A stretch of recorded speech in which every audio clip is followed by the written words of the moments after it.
had a friend who was dating this girl. Each other like kind of cuddling, and the girl goes, "Oh, you know why I like you so much? You're just like my little buddy." And he's like up and left. He's like, "Bitch, I gotta go. Yeah, ain't no buddies here." Right? This relationship is done.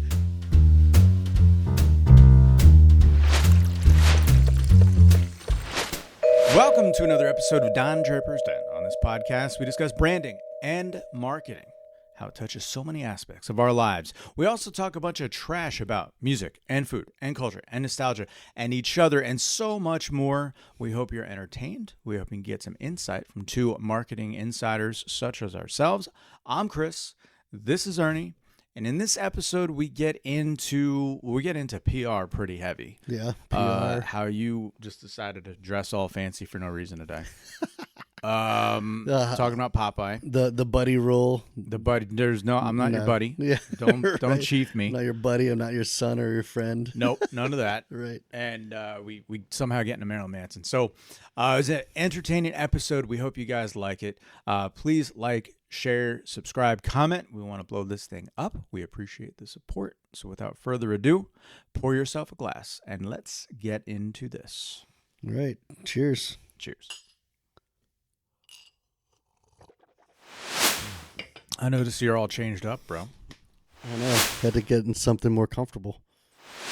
Looking very official. Yeah, this morning. The blazer had the white button down. Yeah, when I have business meetings, I got to dress up, and especially if you're meeting with board members, you got to dress up. Yeah. And then once that's all done, get back into my flannel and hat. I wonder, yeah, man. It's like I think we might have talked about that before. Certainly not on the podcast, but like, are you putting on a front? Right? Is it disingenuous? You know what I mean? All that kind of thing. Like, there's something to be said in the age of authenticity, right? Like, you can pull a Popeye and be like, well, I is what I is. Yeah. Right? That's how I dress. But you accept that. I don't know. I think it works for people to say, hey, this is who I am. I'm going to dress however I like to dress. Right. But my personality is such where I'm a bit of a chameleon anyways. Me too. So like, that is who I am. Right. You know, so if I am going to a meeting and it's important, I'll dress up in, blazer and, dress shirt. I should get a blazer. And that's okay because that's me too. Right. Yeah. But then if I'm going to be, dressing down, I'll dress like this. I like dressing the part. But that's the funny thing about me too, though. Like if I pick up any hobby, one of the very first things is, I get to like buy new clothes. Right. Like, right. You get dressed for the I got event. into frisbee golf, so I got my frisbee golf bag, and I got all the all that. When I got into rock climbing, I get to get new shoes and the rock climbing pants and all the gear. So I don't know if part of the reason why I like picking up new hobbies is just for the gear. It's just for the gear. But I'm a bit of chameleon, and that's who I am. But others is like, no, I dress how I am, and this is how I dress no matter what. Like, no matter what. That's not really me. I don't. So a good friend of mine, Mike Norsey, shout out, one of the best musicians I know by far. He has that kind of thing about him insofar as how he learns music, right? Maybe not now because he's, we're all older and he certainly is what he is as a musician. But I remember back in the day, he reminded me of Eric Clapton, in fact. Not to say he's, quite that good, but he's really good. Yeah. But it was more like if you look at Eric Clapton's career, right? Eric Clapton had like Derek and the Dominoes and he had this, that, and the other kind of era of his career. Right. And so when he gets into, say, country, right? Lay down, Sally.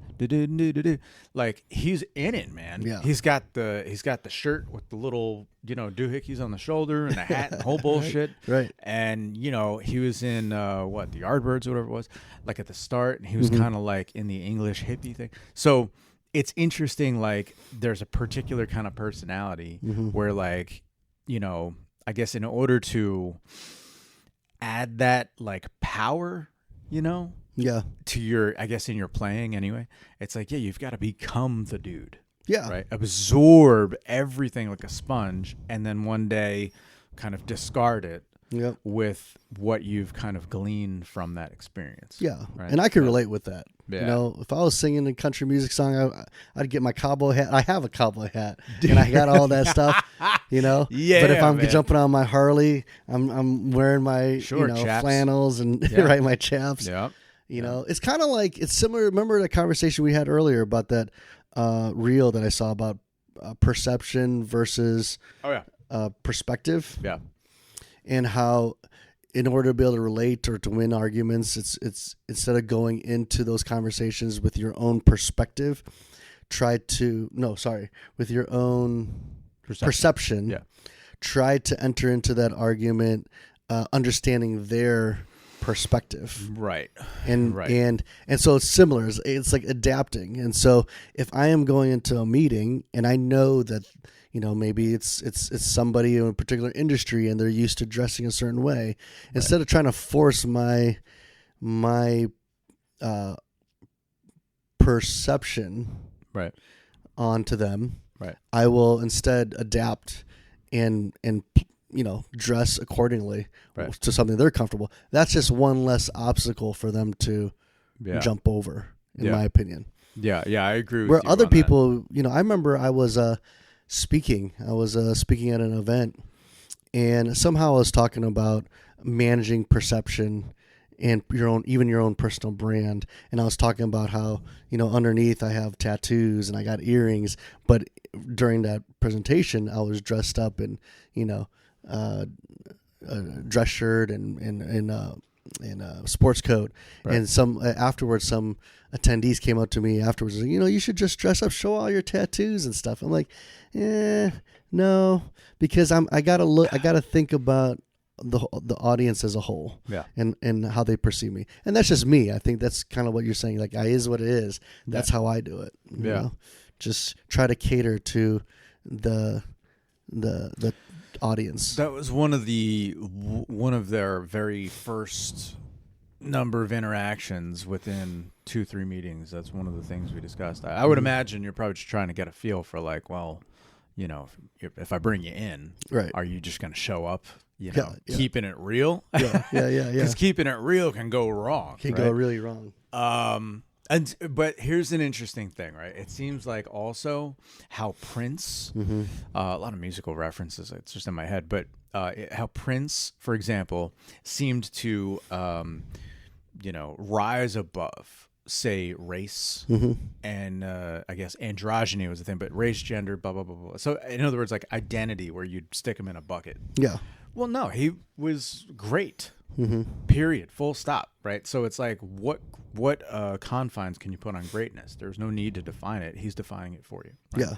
So when you are like that 1 in a million, well, you've got to be exceptionally good, but then everybody's going to be in for the ride with you, no matter what you kind of look like. Right. So I'm trying to think of a good example. I don't know, like a Kat Von D or, you know, something like that, right? Where it's like, no, it doesn't matter what you're perceived as. It's like, you're 1 in a million, right? But then again, you're one, like, that's a rare bird. Right. For I think us mere mortals, we've got to adapt. Right. Otherwise, we're just fighting an uphill battle. I remember growing up, especially in my 20s and maybe early 30s, I used to admire people who they knew themselves. They knew the kind of music they listened to. They knew the food they ate. They knew exactly how they dressed. Like, this is who I am. And I remember thinking, I don't know who I am. You know, I'm like, I like all of it. Like, I love all the music, until I finally get the courage enough to just admit that is who I am. Right. I mean, I just like everything. I like people, and I like different perspectives. But we're so pressured to try to formulate your own opinions and have like black and white stances on things, down to even the simplest, what type of food you eat. And it was never like that, and finally I came to the conclusion that was sort of my superpower, that I could relate to anybody, no matter what culture or what background upbringing you had, right. or and is this a time we're all dressing up like a bunch of preppies? Okay, cool. I'll pull my I've been meaning Oxfords to get these pants out. You know what I'm saying? Mm-hmm. But then with a bunch of motorcyclists, bikers. Okay, cool. Right. Get my rings out. I've always been like that. Yeah, it's interesting as a concept of like personal development, self-actualization, like as a person, particularly as a man. Mm-hmm. How there's like this time, this period, is nothing new of self-discovery, and eventually I'd imagine most of us somewhere in our 30s and 40s mm-hmm. end up like Popeye, like no, this is what I is. But it hits different when, as per the trials and tribulations of life, mm-hmm. as per testing out my personality, good, bad, or indifferent, mm-hmm. on the world, right, and getting feedback. Now I know I is what I is, mm-hmm. because not only is it kind of maybe inherently in me, mm-hmm. I guess, just how I am, but I also know what works, and like as wild as I could have ever been in my life, like I ran into the guardrails, and the guardrails let me know, like, whoop, that doesn't work, that comes off wrong. And so it seems kind of unfair, I suppose, for too young a person, right? With the exception, right? Yeah. Sometimes they just know, but it seems kind of unfair to be like, to ask them to be Popeye. I don't know why Popeye just sticks out in my head, but it so sticks out in my head. Using a 1970s reference, right? Yeah. But yeah, to know what you are, it's like, well, how do you know what you are? Because you haven't tried it yet. Right. You haven't tried and failed. Right. Whereas as now, I really don't care. Yeah. Like I actually can say it confidently, and then I leave the thought there. Yeah. When I said that at 22, I meant it. Mm-hmm. Right. But I still wanted everybody to love me. Right. Now I'm okay. Yeah. Like I love myself. I love my kids. It's all good. And I think that's why I always tell younger folks, like especially guys, that it's like in your 30s when you finally settle down and settle into your own skin. Right. Like, okay, I think I know who I am. I will say for me that when it comes to preferences, I'm really across the board and I like to try all sorts of things. Yeah. But when it comes to like truth and facts, like truth is truth, facts, facts. I don't skirt around that or it's not about relative truth to me. When it comes to that. But when it comes to preferences, whatever. Listen, what kind of music do you like? We'll listen to that. We'll opera? Cool. Whatever. Let's try it out. Yeah. But when it comes to truth, grass is green, the sky is blue. Like truth is truth to me. Like, sorry, we're not going to call it something different. It would take. That's an interesting. Unless way there's to say facts proving otherwise. Right. Yeah, you're gonna have to make a strong case because some of those things, and why even invite that on ourselves on the internet, but whatever those things are, like, you are not going to convince me. Yeah. Not at this point. Yeah. Right. When I was younger, I don't know. I don't really know anything about that. Okay, I'll try it out. But now, good luck, man. I'm salty. I'm old. I've had enough, sand in my eyes that I'm like, I don't care. So yeah, that's interesting, man. All that from the button down shirt. But here's a little. I like this, right? I always got a kick out of this, even when I was younger. I would dress up. I still do it now.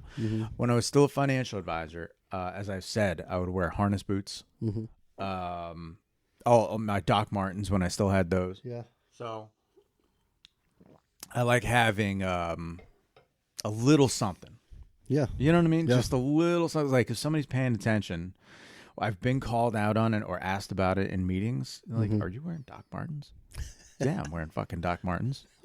It's kept real 100% of the time, right? And so that's kind of my, I don't know, man, my nod to like, but I'm still like, I got to do what I got to do. I got bills to pay. Yeah. Right. I'm out here being an adult. I'm playing the game. Yep. Right. But I'm not dead, Like I didn't give up. It's how I see it anyway. Right. And if somebody's out there wearing boat shoes and blazers, and this is, all your whole world. God bless you, man. Cool. Works. Yeah. Right. You do you. Yep. But for me, no, man, it just, tickles my fancy that I know that after the meeting, when I hop in the, the F-150, I'm definitely blasting like Behemoth and Cannibal Corpse on the way home, in spite of how buttoned down I might have appeared. Right. Yeah, I don't question it anymore, but I'm kind of curious why. Why do I do that? Why does that give me peace? But it does. I don't know why. Yeah, it's interesting because I think of myself, if I had spent any time in any trend, it'd probably be more like in that dress, suits and and dress slacks and nice Oxfords and all that kind of stuff. Yeah, I remember I used to love it. Like I would have all my shoes lined up. I have shoes all the way down the classiest. I even have a rating system of the classiest shoes all the way down to the casual shoes. And I had like rules. I established rules of like when guys should be able to wear sandals, which is almost never.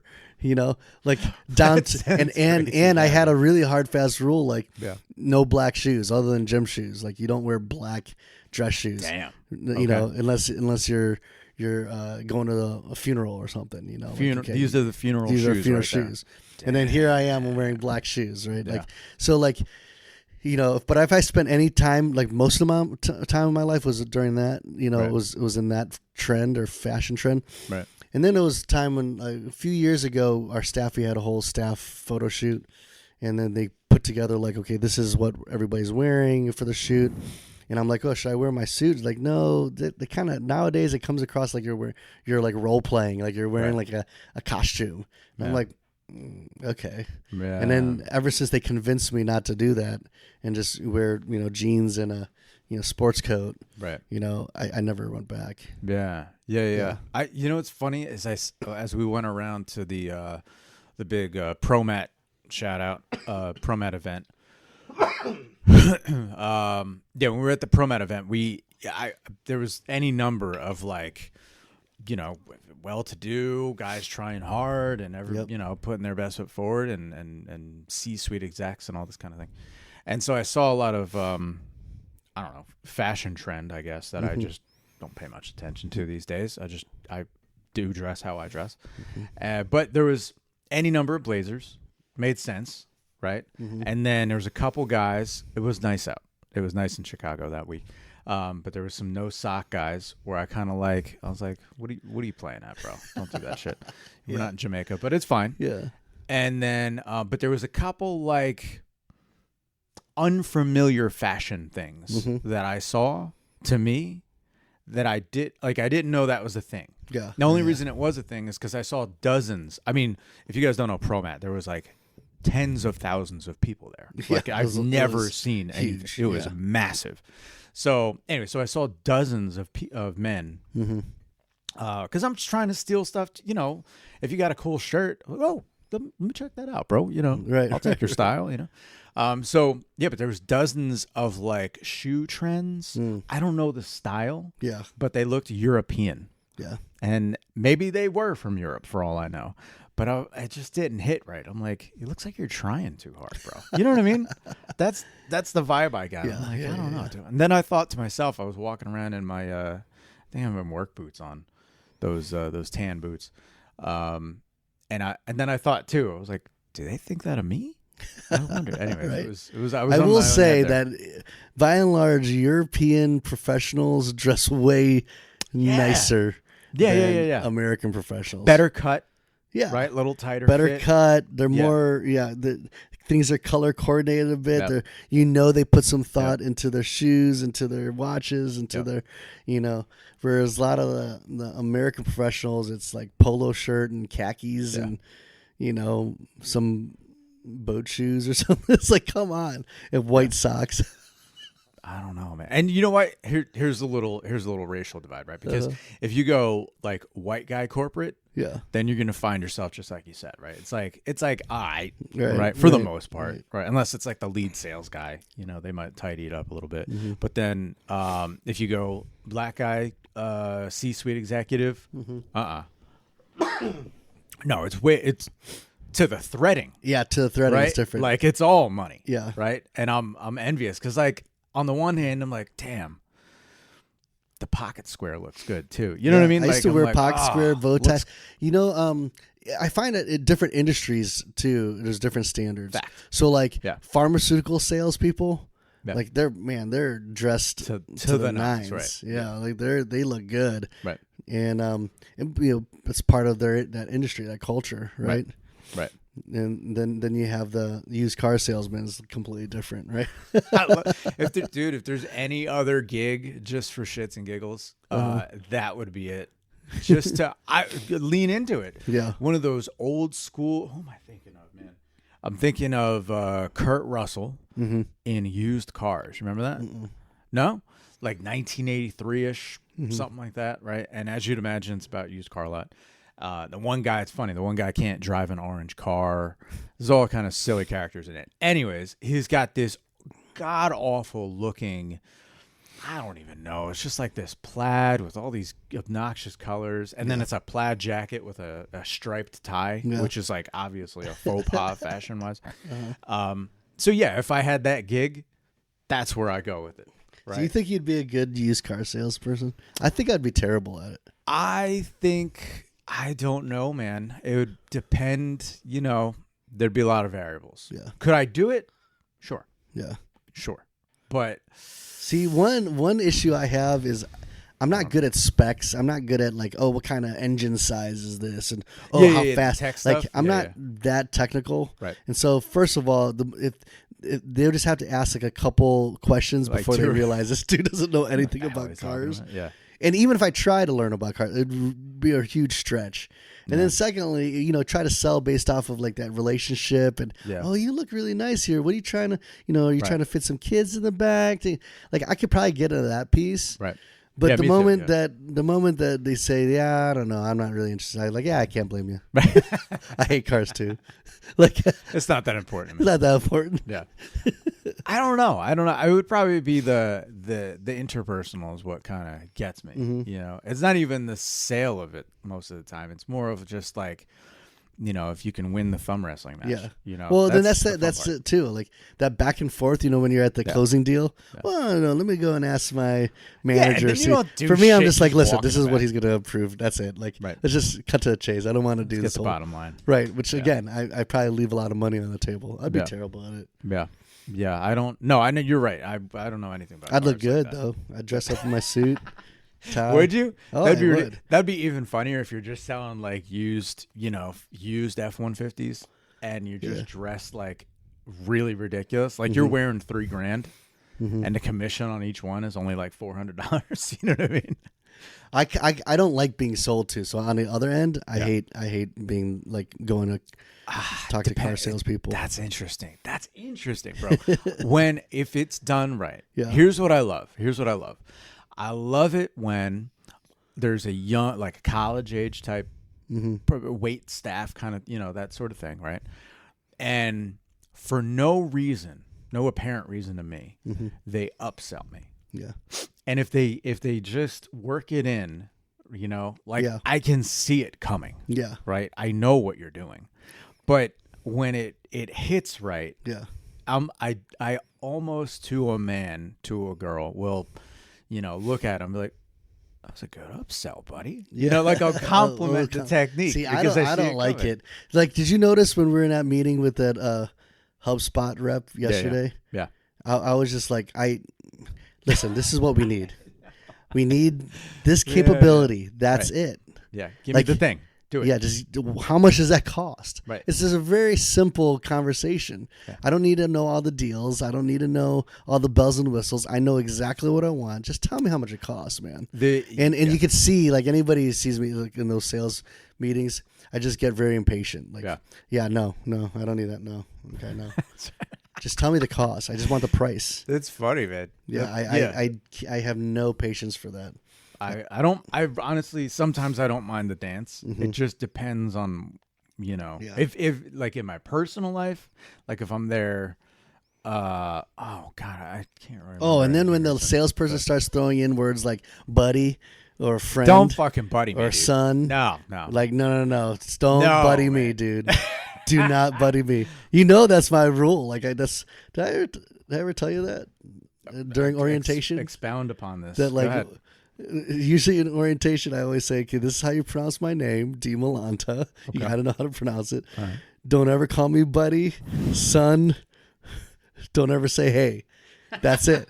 Those are my 4 things. You do that fine, we'll get on just fine. Everything's good. But that moment that buddy word comes out, I'm like, and I always tell people, you'll know when I'm upset in a meeting, because I don't show my anger, but it comes very passive aggressively. Like, oh yeah, sounds good, buddy. And the moment you do that, like everybody be like, oh, you messed up now, dude. He's pissed. He's dropping buddies on you now, dude. Buddy bombs on people. You know, I hate that word. I've always hated it. My old band, shout out to Phillips Head, we came up with a term some 20-something years ago now called executive pet names. Okay. Just like you're saying, buddy. But there was we had a whole obnoxious list at some point. But there was Ace, right? And certain ones will it's kind of fighting words. Yeah. Like, like if and it depends who says it to you, right? Yeah. So like if it's like the cab driver, I'm old as hell, the Uber driver.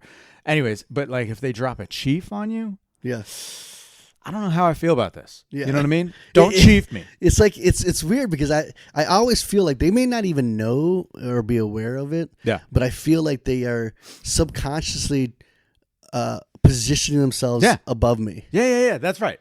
Like, all right, chief, take it easy. Whoa, don't. I remember talking to this one guy. Yeah. He kept calling me son. Hey, son. Like, and I was older than him, and I knew I was older than him. Yeah. And I'm like, what the? So I confront him like, hey, could you just not call me son anymore? Yeah. He's like, and I go, why do you have to use that to me when you know I'm older? He's like, oh, because you look like my son. And I'm like, oh, that's done. We're done. Damn. I mean, because that was his rebuttal. Like, he was offended that I would question him, so he just said that. Right. And I'm like, okay, this conversation's over. See ya. Yeah, no. That ain't gonna do. I have so many stories about it. That ain't gonna do. Yeah, that's weird, man. That's I had a friend who was dating his girl or was interested in his girl. All right. And they were like sitting in the living room with each other, like kind of cuddling. And the girl goes, "Oh, you know why I like you so much? You're just like my little buddy." And he's like up and left. He's like, bitch, I gotta go. Yeah, ain't no buddies here. Right? This relationship is done. He broke it off right away. He's like, that's it. Ghosted her, never talked to her again. You're gonna call me, not only say you're like my buddy, but you're like my little buddy? No, fuck, no. No, man. Listen. No. That is hard to take. I don't care how secure. You know, you're like cuddling on a couch. You're my little buddy. No. Sorry, little, dude. First of all, little only refers to like things that hurt. Like you got a little splinter. No, not even that. Yeah. I don't want you to tell me it's a little splinter in my finger, right? Yeah. Because that implies that this little tiny splinter is hurting me. This indestructible masculine force. Don't no. It's a big splinter. That's a big chunk of wood. It's massive. Yeah. It's like a log. A whole ass tree, dude. I saw a squirrel climbing out of that bitch. Don't tell me it's little. Yeah. No, and then say buddy on top of buddy? that? Mm-mm. You don't bang a little buddy. No. Right? That doesn't happen, dude. It's like Gilligan, bro. Gilligan from Gilligan's Island was little buddy. Yeah. Right? What was homie's name? The captain? I forget the guy's name. Anyways. Yeah, don't little buddy me. Ace, Amigo's fine sometimes. But yeah, there's a good couple of names where like if somebody throws it out. Chief is the one that gets it. Yeah. Don't chief me. I just have like a couple friends who, and they know that I don't like it. Right. But they've been long time close friends. They'll hey buddy, drop a little buddy on you. Right. Yeah. But it comes so natural because they say it to everybody. Right. So then I throw it back and I'm like, hey Dick, what's going on? All right, there, jerk off. How about that? Cool, bro. And then it's just like a joke. Yeah, that was an old bit, man. That's like a cartoon. What the hell is that from? Where he's like, I'm not your buddy. I'm not your guy, friend. I'm not your friend, buddy. Right. All that thing. Yeah. I forget what that's from, man. Like MTV or something. Or even when parents call their kids buddy. Hey, buddy. I'm like, do you not like your son? Damn. Dude, I just hate that word. I mean, I get it, though. Yeah. Whatever. Yeah. Yeah, but no, don't direct that at me. Don't call me. No, don't do it. Yeah, I don't even realize how I'm pretty sensitive to that now. I'm thinking about it. Like little, cause Shannon will drop like, your little project at work. I'm like, what's little about? What do you mean? My project. It's funny. Did I tell you a story about the Redbox story? So one time I was, so I'm standing in line. This is when Redbox was a bigger thing. Right. I'm standing in line. I want to order a movie. Right. There's a guy in front of me, right? And he's ordering a movie. Yeah. And there's a guy behind me. Yeah. And he is returning a movie. Okay. So I'm trying to set the stage. There's 3 guys. Yeah. I'm in the middle. Right. And then there's this other guy who's like kind of standing off to the side. Well, the guy in front of me finishes. Yeah. Right. And so I'm about to stand up to the Redbox. Well, the guy next to me, and he had to have been like 21 years old. Yeah. And at the time I was like 30 or something like that. Yeah. And he goes, "Hey son, do you mind like giving the guy behind you a chance first? Cause he has to, looks like he has to return his video."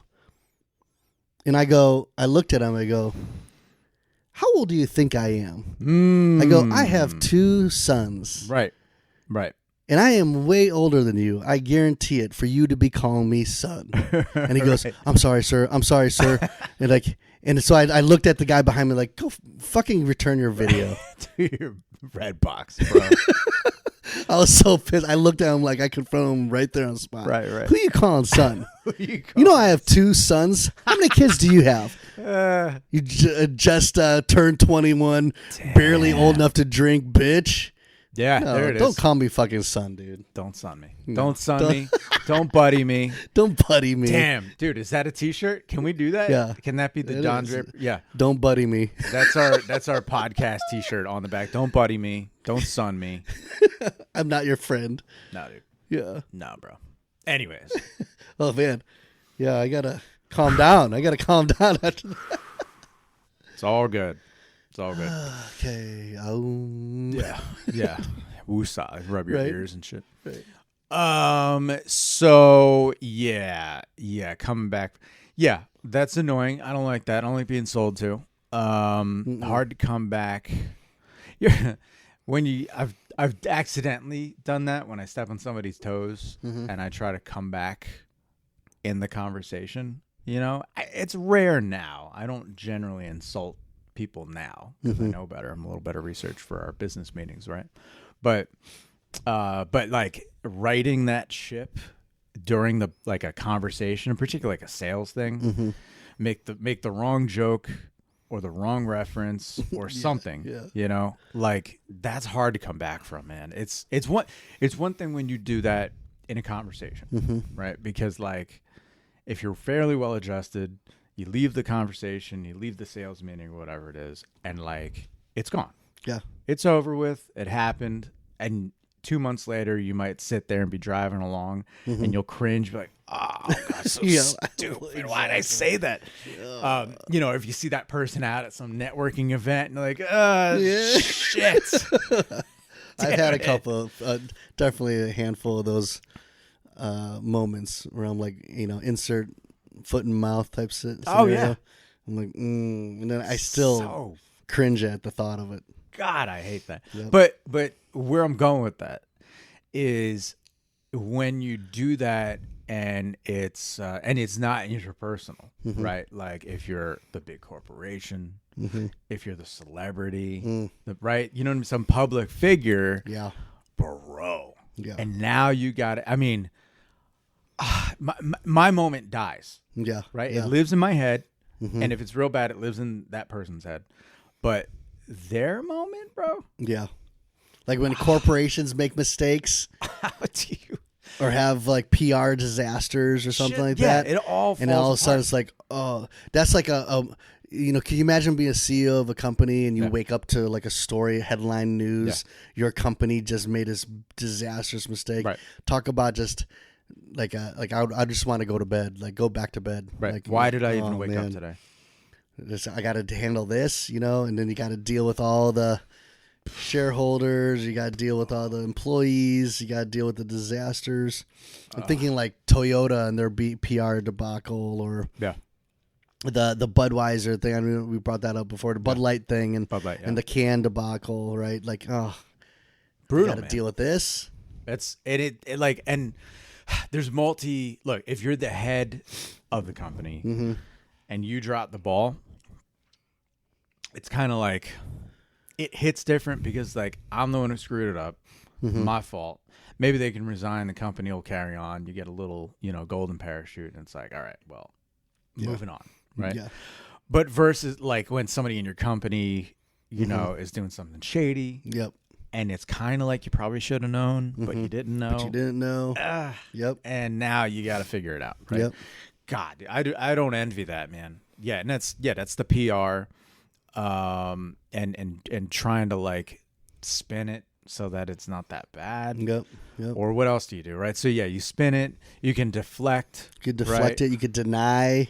Wasn't me. It wasn't me. Wasn't me. Caught red-handed. Wasn't me. As a Buckeye fan, I think of like when Michigan cheated and calling plays and stuff, but they deny it. Oh no, everybody does this. Okay. Oh no, we're not winning because we're cheating. No, and then the next thing you know, they win a championship, and so oddly enough, the head coach of the Michigan Wolverines ends up going to the NFL. That's interesting. Why would you leave your post after winning a championship and go to the NFL? That's interesting. Tinfoil hat moment. Right. Is this like a real thing? Yeah, it is a real thing. Yeah. All right. Anyways, now the Michigan fans are gonna be pissed at me, but whatever. Michigan's dumb anyway. It doesn't matter. The next year they didn't even make it like top 25 team. Right. All right, but I digress. But like, but yeah, like PR debacles, right? Yeah. We talking on a personal level. Like you say something stupid, you act dumb in a situation, and you regret it, right? Right. But there's very little room for that kind of error when it comes to like big corporations or businesses. You make a mistake, you're done. You could be done if you don't handle it right? Yeah. And I think that's one part of a marketing discipline in terms of public relations that is often overlooked. But you got to be really good at handling public perception of your company. Ooh, that's a little bit callback too, right? Perception, perspective. Interesting. I'm gonna attempt. I'm going out on a limb here. The perception versus whatever the hell perspective. Perspective. Yeah. Thank you. That we said before, right? And how that kind of shakes out interpersonally in the conversation. Yeah. Then how that I'm trying to say that in a corporate sense is also true. Yeah. So like what I mean by that is if you come out and do some dumb shit corporate wise, let's say that it's an action the business took versus somebody in the company just, shot their dog or some shit like, something weird like that. But so it's like a corporate action. And then, it's like, whoops, hey, we made a mistake.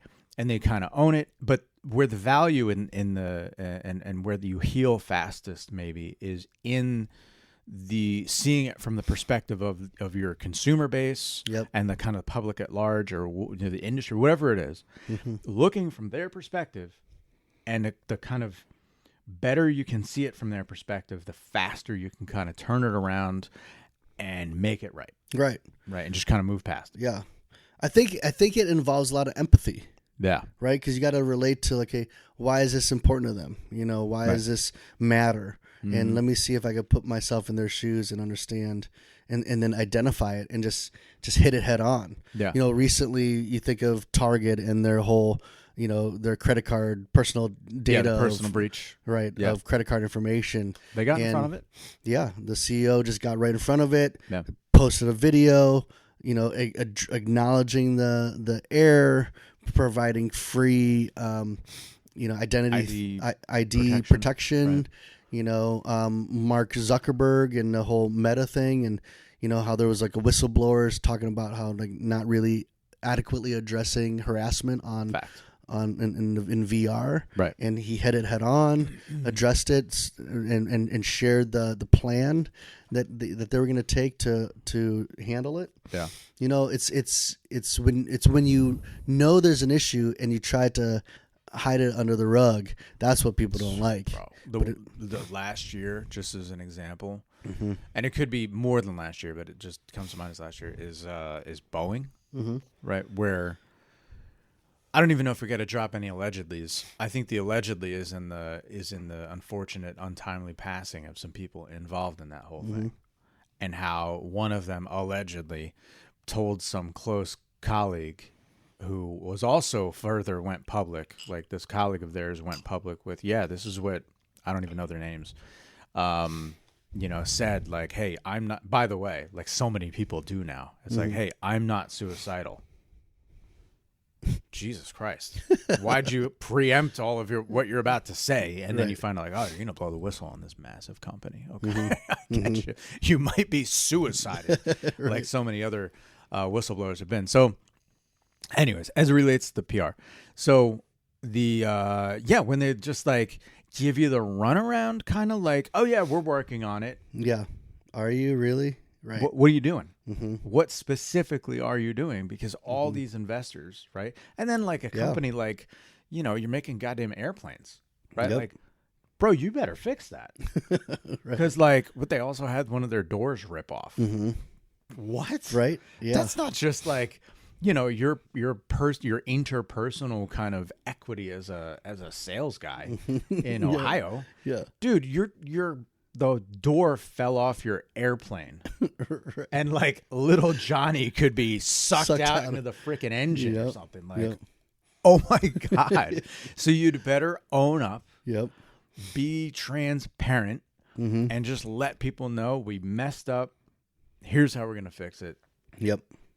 Throw yourself at the mercy of the court. Yep. It seems to be. I don't know that there's another way out. That's why even for our company, we don't have like these massive disastrous issues. I mean, we're not that big. Right. But like if there's ever something that happened, a mistake or a failure we had with a client, I pick up the phone right away. That's not an email.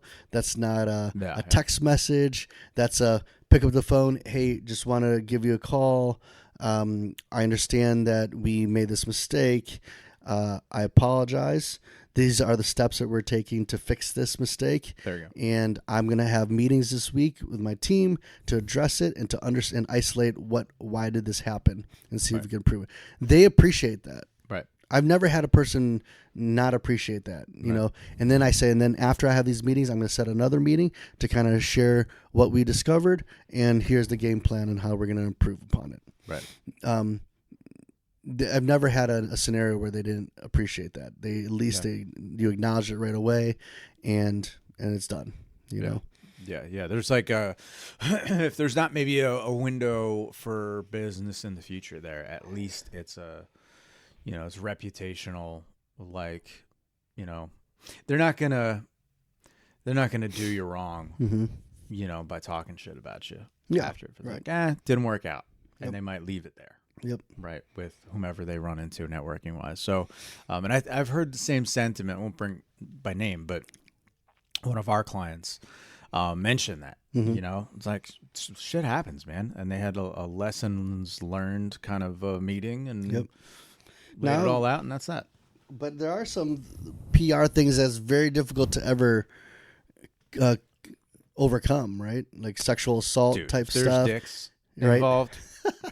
The only one that wins in that somehow is like the Catholic Church. I don't know, and this is like talk about bringing the heat. Yeah, fire missiles away, dude. Go ahead, but yeah, like how they. It's like if that was a corporation. Yeah, you did what? You moved who, where, how many times, bro? Yeah, what are you talking about, right? But still, they keep.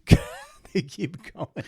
Well, but fairness, though, I think that it did challenge their church in ways that are probably good, and where they needed to be more transparent.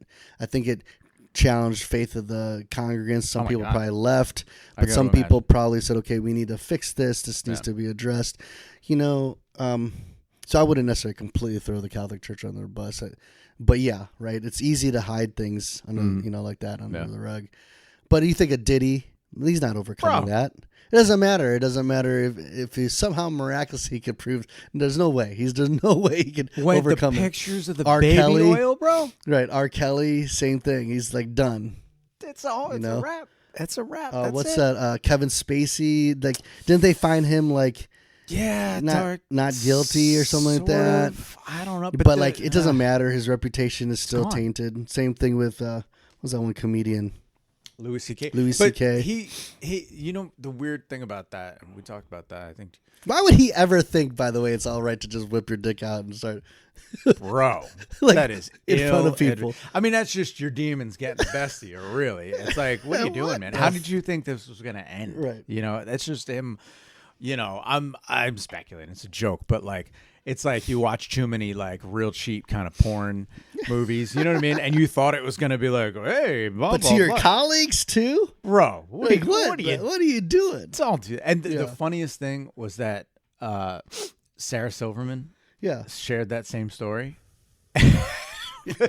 but her unimpressed kind of, you know what I mean? Yeah. Like, because she's a wild lady. She's been around comedians for a long time. If anybody knows anything, this is a wild bunch of people, dude. Mm-hmm. So, like, you're not really going to freak her out. No. So to see her kind of unimpressed, like, yeah, he pulled his dick out. Or I was like, are you done, bro? Like, she's real casual. I'm like, that was weird. That's not the reaction any one of us would have expected. Yeah. So, no, but it is way difficult, way hard to come back.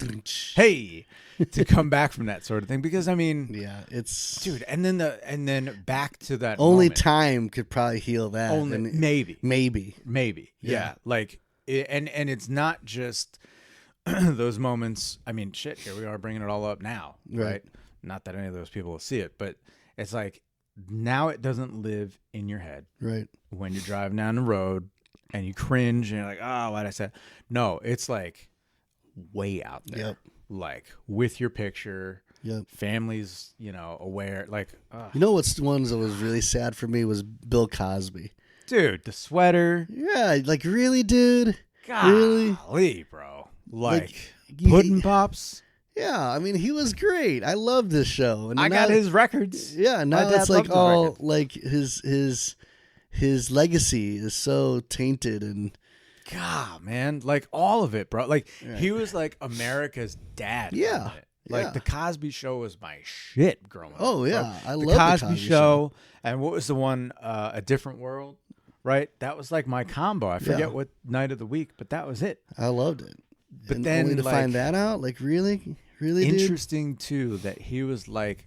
So I've heard. It's not like I know personally, but the stories about him being like really uptight with like, mostly people that were adjacent to him in the industry. So like other comedians and actors, but like his intolerance and his self-righteousness and all this kind of stuff where it's like weird, like why? And it kind of puts me in mind of those inevitably like those super conservative, whatever preachers. Right. And then you come to find out they're just like mething it up in some bathroom somewhere and they get caught, in the stall. Right. Yeah. Maybe you shouldn't talk all that shit, bro. Right. You know, you look pretty bad now. So, anyway, but that's a tough one to come back from. Mm-hmm. That's our point, right? If it's PR, you're not coming back from that, dude. Yeah. I don't know what you're getting. You can't spin that shit. But yeah. If there's some genuine, just like it happens kind of mistakes, I guess just get out in front of it. Right? Yeah. All right. So here's another angle. I'm thinking, they say all publicity or any publicity is good publicity. Okay, fine.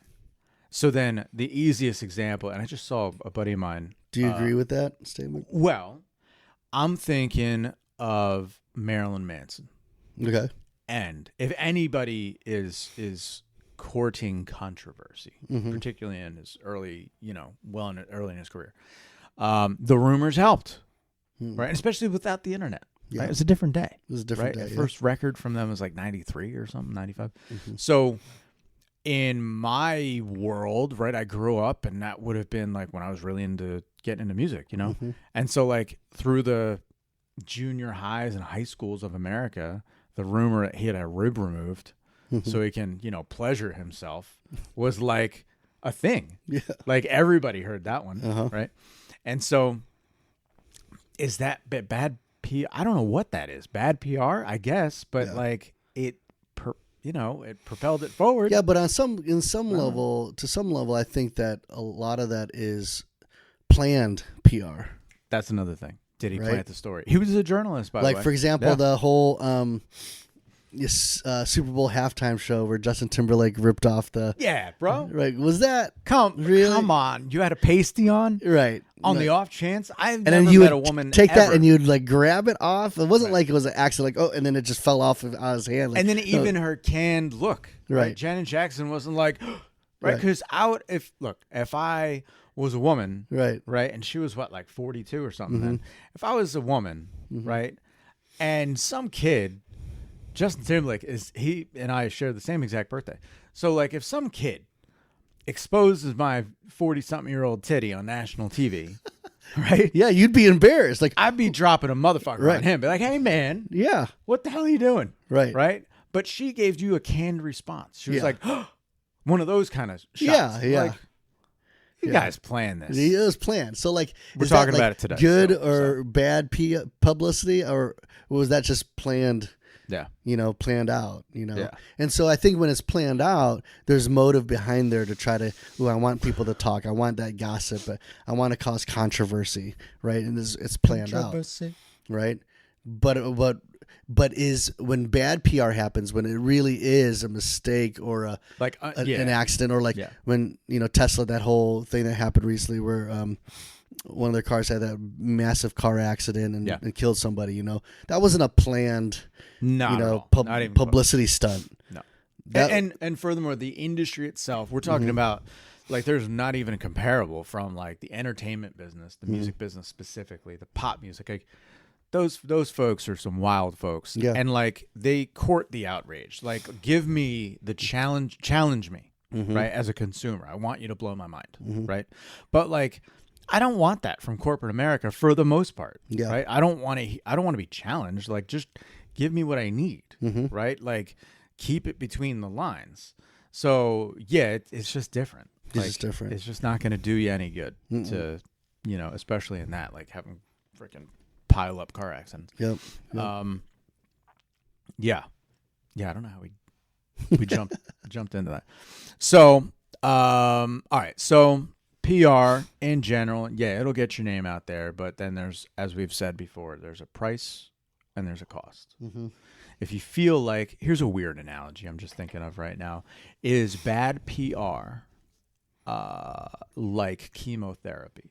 What I mean by that is, the idea in chemotherapy is it's going to kill you or it's going to kill the cancer. But as I understand it, it's kind of like, it's a fight.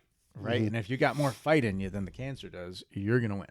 Yeah. Right. Yeah. So the business is the body, and the chemo and the cancer is like, I guess the cancer would be in the analogy, like the bad moment.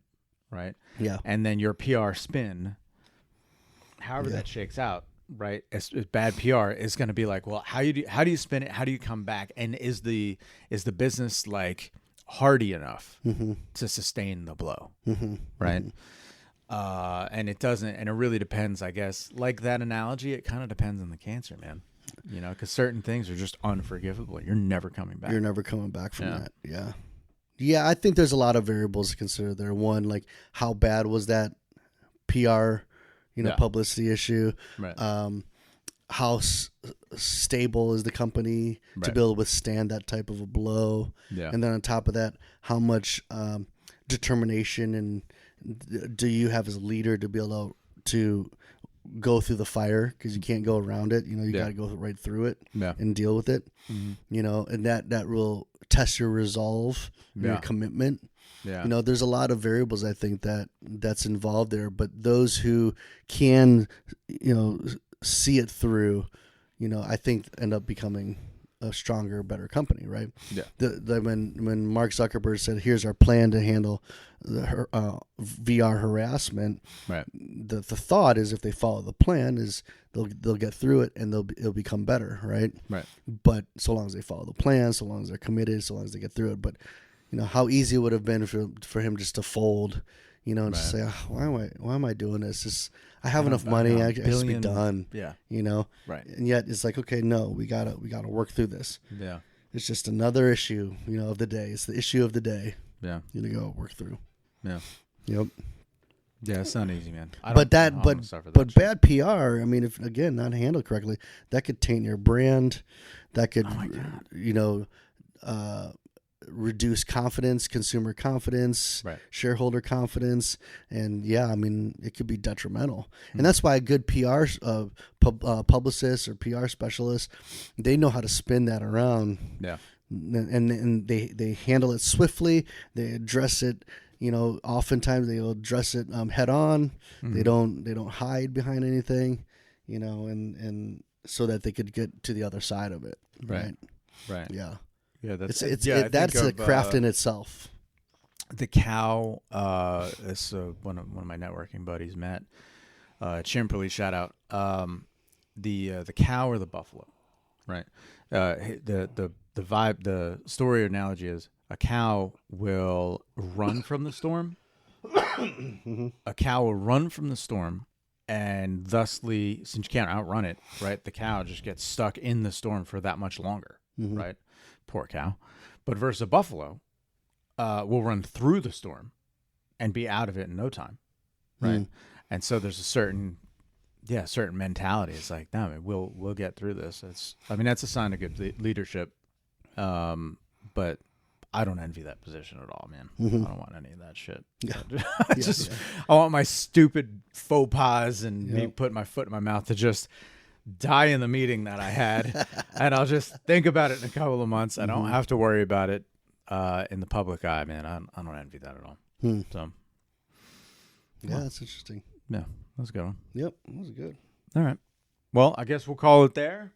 So, as usual, from the... What the hell is it again? I forget my tagline. God damn it. I do it every time. From the iconic era of advertising to the digital age, I'm Chris. And I'm Ernie. Keep it legendary.